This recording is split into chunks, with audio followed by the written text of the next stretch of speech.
আসসালামু আলাইকুম এভরিওয়ান, কেমন আছেন সবাই? আই হোপ আপনারা সবাই ভালো আছেন।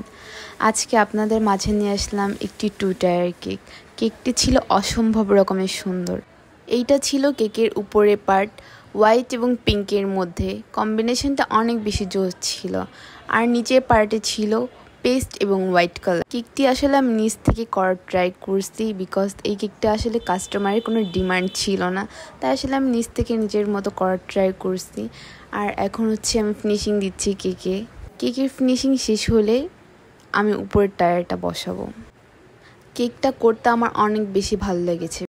এরপর আমি রোজগুলা বানানো শুরু করলাম। ফার্স্টে অফ হোয়াইট কালারের রোজটা করলাম, এরপর সবগুলা রোজ আস্তে আস্তে করে নিলাম।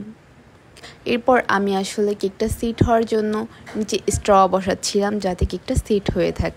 এবার উপরের পার্টটি কমপ্লিট করলাম। উপরের পার্টটি সুন্দর করে এখন সেট হওয়ার জন্য একটা ভিতর স্ট্র নিলাম যাতে সুন্দর সেট হয়ে থাকে।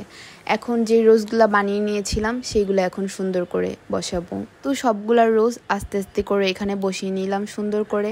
নিচের পার্টেও অনেকগুলা রোজ ছিল, সেগুলোও বসিয়ে নিলাম। কেক ডেকোরেশনের পরে মূল আকর্ষণই হলো সুগার বল। কেকে যদি সুগার বল ইউজ করা হয় তাহলে কেকের লুকটা আসলে চেঞ্জ হয়ে যায়, দেখতেও খুবই সুন্দর লাগে। আর কেকটি এত বেশি সুন্দর লাগছে করার পর, মানে আমার দেখেই নিজে অবাক হয়ে গেছে। তো ফাইনালি কেকটা কমপ্লিট ডান। কেকটি ভালো লাগলে অবশ্যই লাইক এবং ফলো দিয়ে যাবেন। দেখা হবে আপনাদের সাথে নতুন ভিডিওতে। সবাই ভালো থাকবেন। আল্লাহ হাফেজ।